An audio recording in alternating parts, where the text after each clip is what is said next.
नेपाळचे गृहमंत्री रमेश रेखक यांनी आपल्या पदाचा राजीनामा दिलाय। हिंसक निदर्शनांमध्ये झालेल्या मृत्यूंची नैतिक जबाबदारी स्वीकारत रमेश रेखक यांनी राजीनामा दिलाय।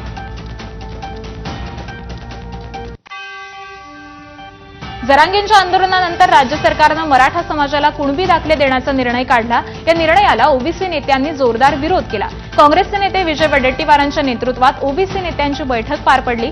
सरकारच्या विरोधामध्ये रस्त्यावर आणि न्यायालयीन लढाई लढण्याचा निर्धार यावेळी करण्यात आलाय। दरम्यान दुसरीकडे ओबीसी समाजाच्या प्रलंबित मागण्यांसाठी इतर मागास आणि बहुजन कल्याण मंत्री अतुल सावे यांनी आज एक महत्त्वाची बैठक बोलावली।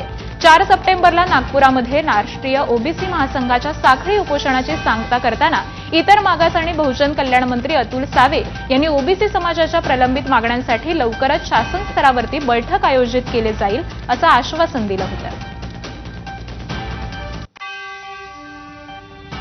दरम्यान ओबीसी नेते आणि महसूल मंत्री चंद्रशेखर बावनकुळेंनी ओबीसींचं कोणतंही नुकसान होणार नसल्याची प्रतिक्रिया दिली आहे।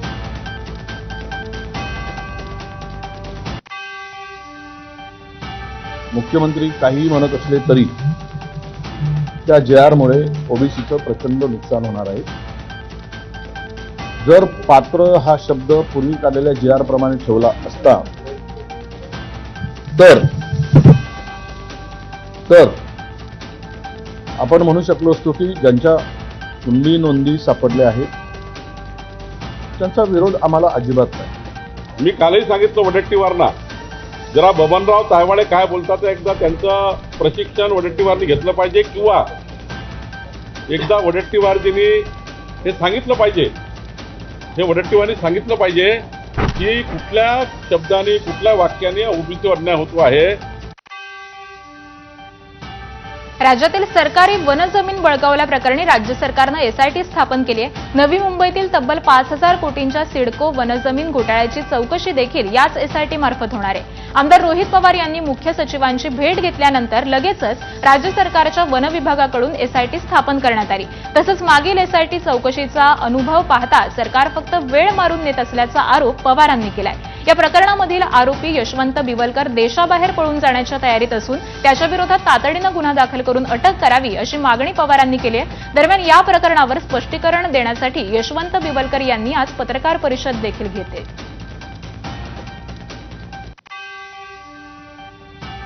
कल्याण डोंबिवलीतील 65 बेकायदा इमारतींपैकी एक असलेल्या समर्थ अपार्टमेंटवर महापालिकेनं तोडक कारवाईला स्थगिती दिलेली आहे। तोडक कारवाईबाबत गोंधळ असल्याची बातमी ही एबीपी माझानं दाखवली होती। त्याची दखल घेत कारवाईला स्थगिती दिल्याची माहिती ही कल्याण डोंबिवली महापालिकेचे सहाय्यक पोलीस आयुक्त सुहास एमाडे यांनी दिली आहे। दरम्यान कारवाईपूर्वी महापालिकेचे अधिकारी इमारत रिकामी करण्यासाठी गेलेले असताना रहिवाशांनी प्रचंड गोंधळ घेतला। घरांच्या कर्जाचे हप्ते भरून देखील आता बेघर होण्याची भीती असलेल्या रहिवाशांनी महापालिका आणि पोलीस अधिकाऱ्यांना धारेवर धरलंय। कर्ज काढून घरं घेतली, आमच्यावर अन्याय का? फसवणूक करणाऱ्यांवर कारवाई काय करणार? असे संतप्त सवाल हे नागरिकांनी उपस्थित अधिकाऱ्यांना विचारले। घरं पाडण्याच्या निर्णयाने हतबल झालेल्या काही रहिवाशांनी आत्महत्येची धमकी दिली। आमची घरं पाडली तर आम्ही सर्वजण आत्महत्या करू, याला जबाबदार कोण? असा इशारा देखील काही नागरिकांनी दिलाय। परिसरामध्ये तणावपूर्ण वातावरण असून पोलीस बंदोबस्तामध्ये वाढ करण्यात आली आहे। दरम्यान यावरून ठाकरेंच्या शिवसेनेचे जिल्हाप्रमुख दीपेश म्हात्रेंनी केडीएमसी प्रशासनावर जोरदार हल्लाबोल केलाय। कोर्टानं जय मल्हार इमारतीवरील कारवाईचे आदेश दिले, मात्र त्यावर कारवाई न करता समर्थ अपार्टमेंटवर कारवाई केली जात असल्याचं म्हात्रेंनी म्हटलंय। हा केडीएमसीचा जो भोंगळ कारभार आहे, कोर्टाने दिलेली ऑर्डर ही मल्हार हाईट्सच्या नावाने असताना समर्थ कृपा बिल्डिंगवरती कोणत्या अधिकाराने केडीएमसी कारवाई करते? माझी केडीएमसीच्या प्रशासनाला विनंती आहे, उद्या आपली कारवाई आपण रद्द करा, नाहीतर मोठा गोंधळ या समर्थ हाईट्सच्या समोर शिवसेना उद्धव बाळासाहेब ठाकरे या पक्षाकडनं होणार आणि सत्ताधाऱ्यांना आम्ही जाब विचारणार। महाराष्ट्र राज्य रस्ते विकास महामंडळाचे वांद्रे रेक्लेमेशन येथील कार्यालय दादर इथं स्थलांतरित केलं जाणार आहे। कोहिनूर स्क्वेअर या इमारतीमध्ये 50,000 चौरस फुटांच्या सुसज्ज जागेमध्ये हे कार्यालय आणलं जाणार आहे। एमएमआरडीसी या 3 महिन्यांमध्ये हे कार्यालय स्थलांतरित करणार आहे। एमएमआरडीसीनं वांद्रे रेक्लेमेशन मधील 28 एकरांचा भूखंड अदानी रियालिटी या कंपनीला पुनर्विकासासाठी दिलाय आणि त्यातून एमएमआरडीसीला 8,000 कोटी रुपये मिळणार आहेत। या भूखंडावरील जवळपास 5,000 एकर जागेवर हे कार्यालय उभारणार आहे. पुनर्विकासासाठी हे कार्यालय तात्पुरत्या स्वरूपामध्ये स्थलांतरित करावं लागणार आहे आणि त्यासाठी MSRDCनं या जागेचा शोध सुरू केलाय. नागपूरकरांसाठी आनंदाची बातमी आहे. राज्य शासनानं अत्याधुनिक सुविधा असलेला आणि पुढील 25 वर्षांचा विस्तार लक्षात घेऊन नवीन नागपूर विकसित करण्याचा निर्णय घेतलाय. नागपूर महानगर विकास प्राधिकरण NBCC आणि हुडको यांच्यामध्ये सामंजस्य करार करण्यात आला. नवीन नागपूरच्या विकासासाठी 11,300 कोटींच्या विकास आराखड्याला राज्य सरकारची मंजुरी देण्यात आली आहे. नवीन नागपूरसाठी NBCC प्रकल्प व्यवस्थापकीय सल्लागार म्हणून काम करणार आहे. नागपूर लगतच्या हिंगणा तालुक्यामध्ये 1710 एकरमध्ये हे शहर विकसित केलं जाणार आहे. त्यामध्ये 140 किलोमीटरचा बाह्य वळण रस्ता तयार करण्यात येणार आहे. यामध्ये सध्या नागपुरात येणाऱ्या जड वाहनांचा भार कमी होणार असून नवीन बाह्य वळण मार्गावर 4 बस आणि ट्रक टर्मिनल तयार करण्यात येणार आहेत. JEE ॲडव्हान्सच्या संयुक्त अंमलबजावणीची समितीनं नुकत्याच जाहीर केलेल्या अहवालामध्ये JEE परीक्षेत अव्वल झालेल्या 339 विद्यार्थ्यांच्या IITतील प्रवेशाकडे पाठ फिरवली आहे. तर JEE परीक्षेमध्ये पहिल्या 100 विद्यार्थ्यांना 23 पैकी 20 IITमध्ये प्रवेशास नापसंती दर्शवली. IITमध्ये प्रवेश मिळवण्यासाठी विद्यार्थ्यांमध्ये दरवर्षी चुरस पाहायला मिळते. यंदा मात्र विद्यार्थ्यांनी IITतील प्रवेशाकडे पाठ फिरवलेली पाहायला मिळते. नांदेड येथून विविध शहरांना सुरळीत सुरू असलेली स्टार एअर कंपनीची विमानसेवा 22 ऑगस्ट रोजी अचानक निलंबित झाली.